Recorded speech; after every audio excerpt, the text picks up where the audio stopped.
এই দুনিয়া হচ্ছে সিজনুল লিল মুমিন। নবীজি বলছেন আর দুনিয়া সিজনুল লিল মুমিন, দুনিয়া মুমিনদের জন্য কারাগার। কারাগার মানে যেখানে আমি স্বতন্ত্র স্বাধীন নই। এখানে প্রশাসন অনেক ভাই বোন আছেন, তারা জানেন কারাগার কি জিনিস, আর যারা দুই একবার যাওয়া আসা করেছে ওরা জানে কি জিনিস। এখানে আপনার কোনো ব্যক্তি স্বাধীনতা নাই।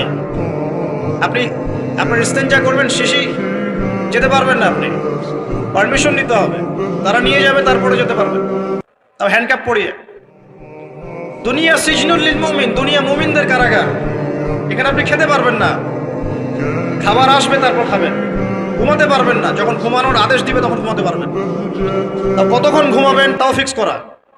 মানে কারাগার মানে কি? যেখানে আপনার ব্যক্তির স্বাধীনতা চলে না, যেখানে আমি চলবো একটা সিস্টেমের আওতায়। এখন নবীজি বলছেন দুনিয়াটাই হচ্ছে কারাগার। আর এই দুনিয়ায় কেমন করে আমি প্রবৃত্তির দাসত্ব করতে পারি, কেমন করে আমি আল্লাহকে ভুলে নামাজ বাদ দিতে পারি,